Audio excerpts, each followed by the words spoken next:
ডোর আছে, এই যে ভিতরে ডোর আছে, এগুলো পরিষ্কার করা এবং সাপ্তাহিকের ক্ষেত্রে এই পাশে যেতে হবে। মেনটেন্স এখানে দুইটা মেনটেন্স, এখানে একটা টেম্পারেচার দেখানো আর একটা এখানে অপশনাল মেনটেন্স। এইখানে গিয়ে প্লাঞ্জার রড মেনটেন্স আছে। হ্যাঁ, এখানে প্লাঞ্জার রডটা কোনটা ভাই? এখানে ক্লিক করলে এই যে আমি কতটা টেস্ট করছি এখানে শো করতেছে। ক্লিন অলে গেলে এইখানে ওকে দিলে এই যে প্লাঞ্জার রড বেরোচ্ছে। ঠিক আছে, এগুলো প্লাঞ্জার রড, এগুলো কি হেক্সিসল দিয়ে হেক্সিসল অথবা অ্যালকোহল বেড যাই থাকে এগুলো দিয়ে পরিষ্কার করতে হবে।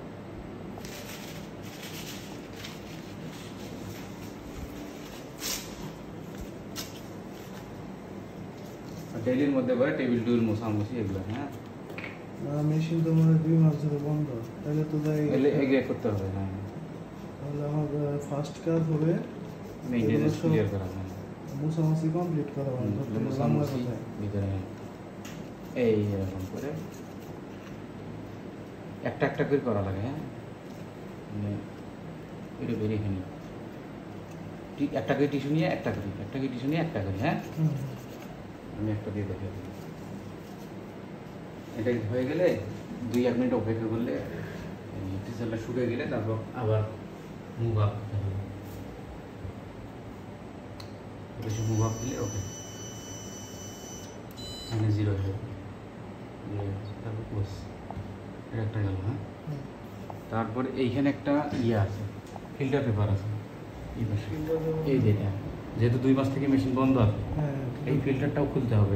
এটা টানি দিলে খুলে যাবে। হ্যাঁ, এই যে এরকম খুলে এই যে পেপারটা টোকা দিয়ে পরে এটা সাবান দিয়ে ধুইতে হবে। এই যে আমি ধুয়ে এখানে রাখছি, এটা অনেকগুলো আছে, 3-4টা পেপার। তারপরে এই একটা লাগে। হ্যাঁ,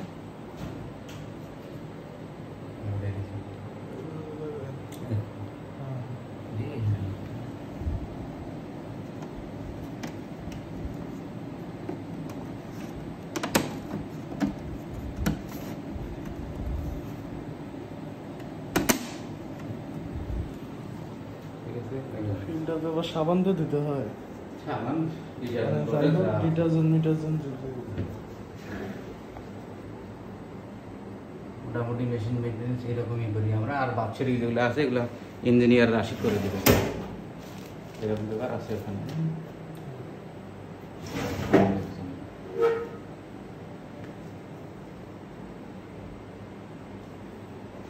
এরপর